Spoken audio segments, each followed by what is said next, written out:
It's been a while since we've talked about the L Word, but today we're going to touch on a little bit of Generation Q, especially after what Leisha and Kate had to say on Pants this week. And we're also going to discuss the L Word New York, as I figured this was an opportune time to discuss it, as it appears as though this week could have been a little retreat to discuss the future of the L Word New York. So let's get into it. So first I wanted to talk about Pants this week, as Leisha and Kate did go a little bit into Generation Q, how they felt on set, how they felt about their characters, and a lot of the dialogue that they had to say. This kind of plays into a larger question I've been thinking about a lot lately, which is, was Generation Q worth it? So I'm going to play some little bits of audio from the Pants episode, and then we'll stop and start and discuss. I don't have to say dialogue that I think is ridiculous. Oh, you're going there.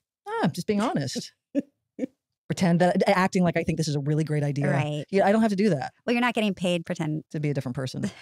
Not a character, but just a version of myself that really isn't real. Like, oh, I think that's a great idea. You don't really ever say that. You'll play nice. I think we played nice. I think that's, it's just, you don't really go, that's a great idea. That's not your personality. You're usually like, no, I'm not going to say that. So I don't know what are you talking about? You just pick, no, but then you pick and choose your battles. Sure. You're like, if you nitpick every little thing, you're the girl that cried wolf at a certain point, and everyone's like, I'm tired of hearing you. So you got to pick and choose, So it's nice to just have that thing where it's like, oh, I don't have to lie about this. I actually really like this. I think there's really fun, creative ways to make this fun for us and for the people who are fans of the L Word, who give a shit. Exactly. That's a great idea. Kill me now. Sounds great. Fuck me. Who did I sell my soul to? The really funny thing is that imagine the dialogue, how bad it was that we didn't see, because there was a lot of bad stuff. And they're saying that there was even worse stuff that they said no to. So I can't imagine how bad the other stuff was, because it got pretty bad, especially season 3 when they just had nothing to work with, because, Bet and Tina were gone, Gigi was gone, they absolutely screwed Danny over. And then that was like, we saw what they did to Alice and Shane. Like, it just was a complete mess. So there must have been some worse stuff in there. And I know that there is people on the show that have been asked to, like actors, cast members, who've been asked in some capacity or big capacities to work with certain writers, producers, etc. after Gen Q, and the ones that I know about anyway, all of them said no. So I think a lot of what they're saying probably was why the other people said no. I've talked about this before too, like starting off, I didn't want to come in and be like this horrible, like so harsh about everything. And in the beginning too, I think probably even them like had that feeling of, okay, the first season like wasn't that great, but then there was kind of that boost at the end, I feel like, and a lot of that was Tina coming back and like everybody being so excited, because that was the one thing that like they really did keep that under wraps, and Laura was like, oh no, I can't do it. So that was good. And then it was such a long break from COVID and everything was so bad in 2020 that it was like, oh, at least we're getting the show back. And then season 2, again, like we did have some Bet and Tina stuff, and the way the season ended, I've said this many times, but I honestly believe if you took Danny and Gigi out of season 2 and you took the last, what was it, 1 minute off the end of season 2 where Tina shows up on the doorstep, people would just, I mean, I know people don't like season 2, but people would absolutely slate it, because that little cliffhanger really saved it, because obviously it was the last thing you saw too, so it stayed in people's mind. But I do think there was this kind of, oh, let's make the best of it. But obviously season 3, especially after hearing what was happening and everything with like Jennifer Beals only being in a few episodes, Gigi was gone by episode 4 and had like a handful, or episode 3, sorry, had a handful of scenes between episodes 1 and 2, and it was just like a trash can on fire. And those episodes like 4 through 8, unrecognizable of the L Word, unforgivable. Jail, right away. No trial, no nothing. Right to jail, right away, jail. But I think that we all held out hope for episodes 9 and 10 too. And then we got like smidgens of Bette and Tina. But obviously I could talk about this all day, let's be honest. But there was that thing in the beginning of like, we are getting the characters back. And then I've even said before too, you know, it's very hard to come on, especially them that are like well known, and they can't really say anything too because of like they're in contract for the show and they're benefiting from the show, and they can't come out and be like, oh, this is terrible, you know. So they're in a bit of a, you know, shitty position. Okay, so now they talk a little bit about Eileen Chaikin, and this week, as in like this is Saturday, the 8th of July. So this happened this week / this weekend. It could be happening right now for all we know. But Kate and Leisha, and it sounds like other people are going to Eileen's house in the mountains. I'll play the clip and then I'll talk about this afterwards. We're going to go pick it with Eileen. And we're going to see Eileen. Well, Eileen asked us to go and pick it. She said she's going to do an L-word picket. So I know. We said absolutely. And then we're going to have lunch together, which I'm excited about. I'm so excited about the lunch. Those are always fun. Yeah. And Eileen, I got to give it to Eileen. She always knows really interesting people. She does. And she has really interesting ideas. Yeah. So I'm always, yeah, it always piques your interest, right? When you get a text. She doesn't ask you for much. She doesn't ask for anything. No, she's a very giving person. She doesn't ask for anything. And then after that, next week, we're going to go to her house in the mountains. It's going to be really fun. We're going to see a lot of Eileen. I want to see her house because from Zoom calls. It looks gorgeous. Girl, let me see the view. But it'll be fun to hear like all the things she's thinking about. Yeah. Yeah. She's always cooking something. Such a fun creative. Yeah. She's always cooking up something. But I'm looking forward to seeing her. So maybe this is just me reading into things, but I don't know. Just the way they were saying like, oh, she's always cooking something up. Their kind of inflection and tone changed just ever so slightly. And I really, really think that was a little like hint or something. That's just, nobody's said anything. I'm just interpreting that the way I am. So I do think they're both going to Eileen's. Who knows, there could be other people, but the fact they've never been there before too, and I think she's lived there for a while because she's put pictures of Zooms, and I've seen her like dialed into, you know, a screenshot of like her dialed in something and it looks like a mountain house. So I don't know, maybe they're up there planning the L-word New York as we speak. Who knows? I will talk about just one more thing and then I'll talk about the L-word New York because I've got a lot of questions and messages from people. So I just wanted to clear a few little things up about the L-word New York. So they kind of talk at the very end of the L-word stuff about if there was a 4th season, they'd be kind of split about it because is it a good thing? Is it a bad thing? As Kate said in the episode of Pants, that it was a good thing because obviously she's working, she's providing for her family and stuff. But I really think they were dying inside just making this show and trampling all over characters that not only they liked and, you know, they have great memories associated with the original show, but also especially Leisha and Kate, like they are both gay women too. And I think there's just that little bit extra for them that is this kind of connection to the show. Plus, they were in their like 20s when they were on the original L Word. They are both the most well known for the characters from the L Word. And to just destroy the legacy of those characters for basically nothing, like it must be so infuriating.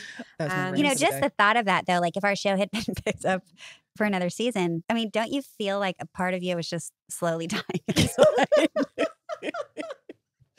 100%. 100%. So, you know, I would, yeah. That's what I mean. There's beauty in change. Totally. I would sit there and I'd think, well, upside is I can provide for my family. And that's my number one priority. I want to make my family happy. I can take my wardrobe. And I get to see Leisha every day. And a few other people. I think I played a better job. Okay. I honestly, here's the truth. I think I played a better job at pretending I thought things were a good idea than playing the character I was supposed to play because she was so unrecognizable at that point. I was like, fuck her. I'm just going to play the character. I'll be acting over here instead. Yeah, I'm going to play. What you all don't realize is that I'm playing the character who thinks that's a good idea. You know what? I felt that way too. I felt like I played 2 characters when I showed up at work. I got confused. I felt like fucking Sybil with the split personalities. It's like, who am I here today? None of this looks familiar, but okay. I'm sure there's a lot of people who will say, oh, the cast should have done something, or at least the ones that were executive producers. But I will say that if Generation Q was renewed for season 4, there absolutely were intentions to speak up in regards to how they felt and what they're exercising here on the podcast, talking about how they felt their characters just were not the same people, and they didn't even recognize themselves as the characters or themselves as in the person they are on set. And I will say, obviously, I've always been a fan of Kate and Leisha and the show, but absolutely huge, massive respect for the fact that they were going to stand up for their characters, themselves, and the L Word fans, all of which deserved better. Not many actors would step up to the plate and do something like this, as many are just happy to keep cashing checks and not putting a lot of thought and feeling into what they are putting out, or they don't really care what their fans think. And again, Kate and Leisha have proven that they do actually care about what's happening on the show to the characters and how the show is being interpreted. So massive kudos to them and enormous respect. I have also talked about the fact that if there was a 4th season, I was kind of thinking that I wouldn't really cover it because they destroyed Alice and Shane. Bette and Tina would be gone. Gigi would be gone. It just would have been a bit of a mess, and that kind of leads into the L Word New York discussion, because originally, before the show started airing, this was after filming, after I'd been to the set, a lot of the people that I used to talk to, I love to use the word sources as if like I'm not just like some YouTuber sitting in my spare bedroom with my cat, but those people that would provide me information, they all said, I don't think there's going to be a 4th season. Like, there's no way. And then after episodes 1 and 2, everybody was really happy. The ratings were good. And even if you go back and look at like episodes of Drinks at Dana's, because most of the time, like when I talked about the episodes, I talk about Bette and Tina a lot. But if you look at like Drinks at Dana's, where we'd go through the episode kind of, you know, over all the characters and everything happening, you could see in the retention graph, it would just be like, normal, and then it would be like, because everybody would just skip to the Bette and Tina bit, and Danny and Gigi also, but they hardly had anything to do in episodes 1 and 2. The stuff with season 4, when episode 2 had ended, they started saying to me, oh, there actually might be a season 4 because everybody's so happy about how this season is going and all the fans seem happy and like the ratings are good. And then episode 3 came and everyone was so angry. And then episode 4, 5, 6, I mean, we were all there, we know. So if you want to see like me losing my mind and getting angrier and angrier as the season goes on, go back and watch my review of the finale, episode 10 of season 3, because it's just me screaming at the camera for like 20 minutes. And it was my 3rd take of the video because I was screaming too much in the previous 2. So saying all of that, which just went off in a rant, Showtime knows how valuable the L Word is. They know that it is one of their most highly praised and publicized IPs, and they know that there is this built-in audience, like with Pants and anything else that L Word people do. Like, we're incredibly loyal to the L Word cast and the show and everything, so they know this is super valuable. But they also know Generation Q was not working. It was making things 10 times worse. And also, the more Generation Q was going on, the more it was hurting the original L Word, the IP, everything like that.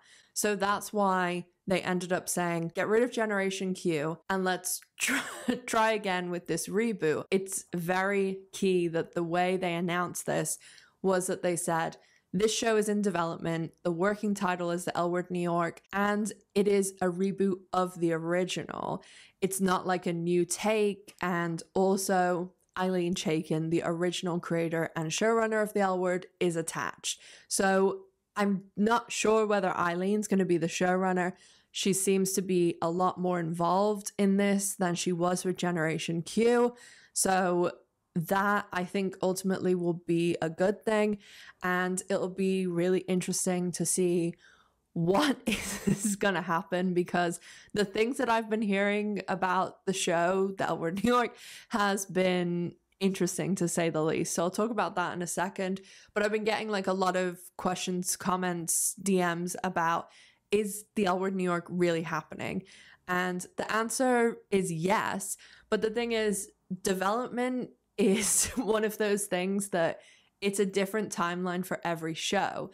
But the reason that we haven't really heard anything at all, like we haven't even seen job postings or just scouting locations, anything at all, because the writer's strike, like they can't move forward with this show or any really scripted US show at the moment. So we have to wait for the writer's strike to be over. They can do things like, I don't know, have meetings in Eileen's house in the mountains, but really to be working on the show, like in offices, doing what they have to do, hiring people and all that stuff, they can't do anything really until the strike is over. So the show is coming soon is pretty open-ended, but once the strike ends, hopefully they will really get their skates on and we'll be able to know more and at least some vague type of timeline about what's happening.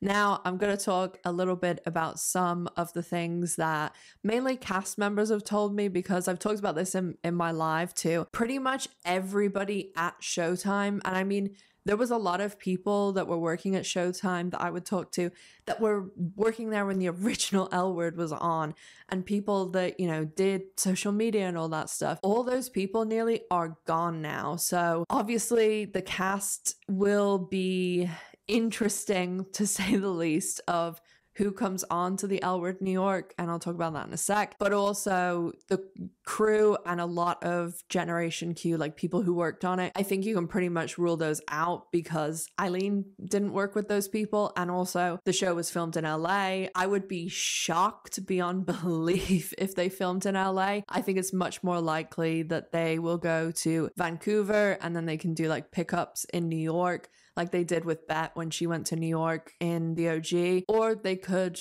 do the same thing that they did with, you know, the original show. They would film everything in Vancouver and then they would go and do like a few days at, like, I don't know, the season 5 finale, they went to Yamashiro and stuff like that. So probably that's most likely. They could film in New York, but it just depends what type of budget they're working with. So most of the stuff I've heard is just wild speculation from the cast based on like little conversations that they're having.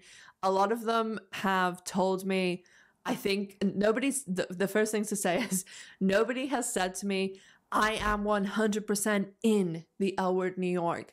And also, they're not sitting with Eileen Chaikin. I'm just kind of sharing this more for fun and, you know, just a little bit of speculation. I'd love to hear your guys' take in the comments of what you want in the L Word New York. But mostly I've heard, I think I'm going to be asked to be in the L Word New York. And this is from a range of cast members, original and Gen Q. So it's going to be really interesting to see how they kind of tackle this, like people all being in New York, or Alice's show moves there. That was one of the really good ideas from Generation Q, Alice having her own show. I think that was Leisha's idea actually. And then also the whole timeline thing. So I've heard multiple things about this. One was saying that they're going to basically wipe a lot of Generation Q, and I don't know, they could have some line like, oh, wasn't it funny we all had this dream? I've also heard that they're going to do like a little bit of a jump, you know, like 2 years in the future. And then someone else told me that they're going to go back, like way back to before the original, and it's going to be like Bette, Tina, blah, blah, but before the original. So they would surely have to get new actors for that, which kind of defeats the purpose of bringing these characters that we want. So there is some interesting things out there, and You know, let me know what you think down in the comments about the L Word New York. What would you want to see? Because I think it's pretty simple what we were asking for from Generation Q. All we really wanted was some writers and other people working on the show to kind of celebrate the original and to not see the original as like a competition.